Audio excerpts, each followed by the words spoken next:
श्री स्वामी समर्थ. जय जय स्वामी समर्थ. स्वामींचं नाव घेऊन मी आजच्या ह्या नवीन व्हिडिओला सुरुवात करते. हिंदू धर्मात मकर संक्रांती सणाला खूप महत्त्व आहे. हा हिंदू धर्मातील एक खास सण मानला जातो. पंचांगानुसार 2026 मध्ये मकर संक्रांती ही 14 जानेवारी म्हणजेच बुधवारी साजरी केली जाईल. नवीन वर्षाचा हा पहिला सण सूर्यदेवाला समर्पित आहे. या दिवशी सूर्यदेव शनीच्या राशीत म्हणजेच मकर राशीत प्रवेश करतात. यालाच मकर संक्रांती असे म्हटले जाते. देशभरात हा सण मोठ्या उत्साहाने साजरा केला जातो. बिहार आणि उत्तर प्रदेशात तो मकर संक्रांती किंवा खिचडी संक्रांती म्हणून ओळखला जातो, तर पंजाबमध्ये तो लोहरी, तमिळनाडूमध्ये पोंगल आणि आसाममध्ये माघ बिहू किंवा भोगली बिहू म्हणून साजरा केला जातो. हा दिवस सकारात्मकता, समृद्धी आणि सौभाग्य घेऊन येतो असे मानले जाते. आख्यायिकानुसार मकर संक्रांतीच्या दिवशी गंगा देवी राजा भागीरथीच्या मागे गेली आणि शेवटी कपिल मुनीच्या आश्रमातून समुद्रात पोहोचली, ज्यामुळे नदी पूजा आणि दानधर्मासाठी हा दिवस अत्यंत शुभ ठरला. मकर संक्रांत ते रथसप्तमी पर्यंतचा काळ हा पर्व काळ असतो. यावेळी केलेले पुण्यकर्म विशेष फलदायी होतात. धर्मशास्त्रानुसार या दिवशी दान, जप, धार्मिक अनुष्ठान याचे अत्यंत महत्त्व आहे. या दिवशी दिलेले दान पुनर्जन्म झाल्यानंतर 100 पटीने प्राप्त होतं. या दिवशी सूर्याचे उत्तरायण चालू होते. संक्रांतीचा काळ हा साधनेला अनुकूल असतो, कारण या काळात ब्रह्मांडात आप तसेच तेज या तेजस्वी संबंधित कार्यात करणाऱ्या ईश्वरी क्रियालहरींचे प्रमाण अधिक असते. हिंदू धर्मात संक्रांतीला देवता मानले जाते. संक्रांतीने संक्रासुर दैत्याचा वध केला अशी कथा आहे. संक्रांतीच्या दुसऱ्या दिवसाला किंक्रांत अथवा करिदिन असे म्हटले जाते. या दिवशी देवीने किंक्रासुराला ठार मारले.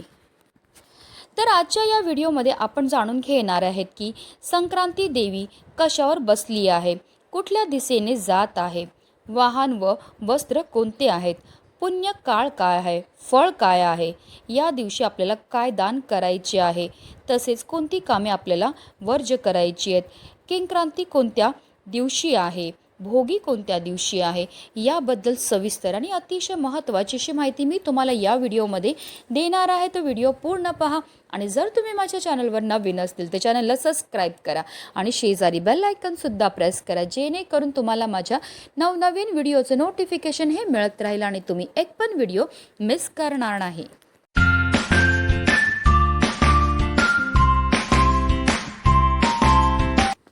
मकर संक्रांतीनंतर दिवस तिळतिळाने मोठे होत जातात आणि रात्र लहान होत जाते.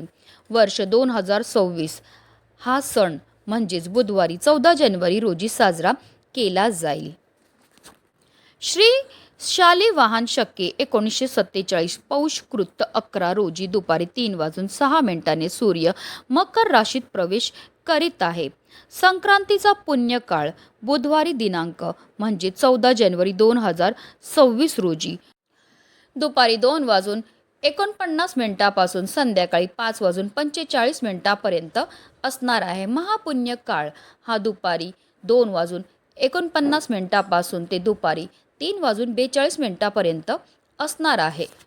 पवित्र स्नान आणि दान करण्याची वेळ महत्त्वाची आहे. भाविक नद्यांमध्ये पवित्र स्नान करतात आणि सूर्याला जल अर्पण करतात आणि त्यानंतर गरजूंना तीळ, गूळ, खिचडी, ब्लँकेट आणि उबदार कपडे दान करतात.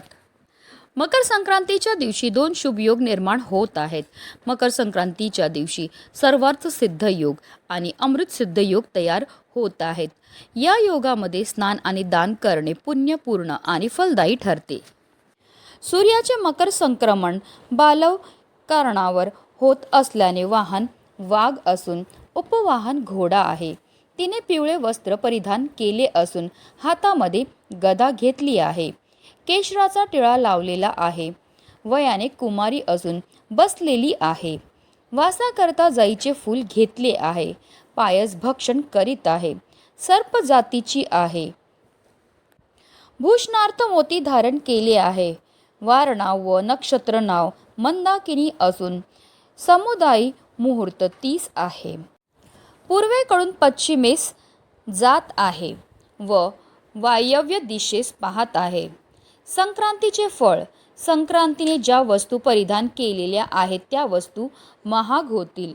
संक्रांती जेथून आली आहे तेथील जनतेला सुख प्राप्त होईल.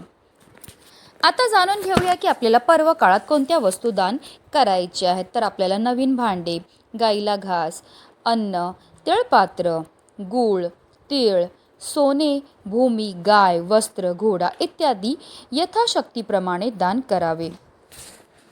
संक्रांतीमध्ये वर्ज्य कामे म्हणजे दात घासणे, कठोर बोलणे, वृक्ष गवत तोडणे, गाय म्हशीची धार काढणे व कामविषयक सेवन करणे ही जी कामं आहेत ती आपल्याला चुकूनही करायची नाही आहेत.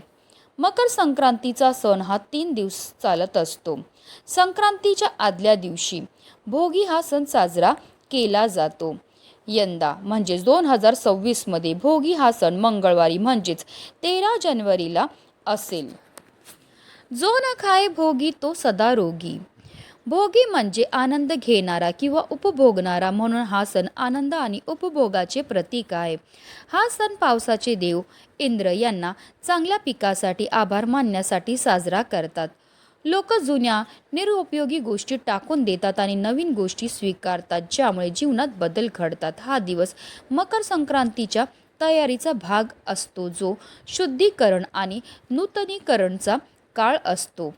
या दिवशी भोगीची भाजी बनवली जाते. तीळ लावून बाजरीची भाकरी खाल्ली जाते. अनेक ठिकाणी शेकोटी पेटवून जुन्या वस्तू जाळल्या जातात. 14 जानेवारीला मकर संक्रांती आणि 15 जानेवारीला किंक्रांतीचा हा सण साजरा केला जाणार आहे. किंक्रांत म्हणजे करदिन गुरुवारी दिनांक 15 जानेवारी 2026ला असणार आहे. पौराणिक कथेनुसार या दिवशी देवीने किंक्रासूर नावाच्या राक्षसाचा वध केला, म्हणून या दिवसाला किंक्रांती म्हणतात. तर असे हे 3 दिवसाचे महत्त्व आहे. तसेच मकर संक्रांतीपासून ते रथसप्तमीपर्यंत महिलांचा हळदी कुंकवाचा कार्यक्रम हा चालत असतो. तर अतिशय महत्त्वाची अशी ही माहिती आहे, म्हणूनच व्हिडिओ जास्तीत जास्त लोकांपर्यंत शेअर करा. श्री स्वामी समर्थ. जय जय स्वामी समर्थ.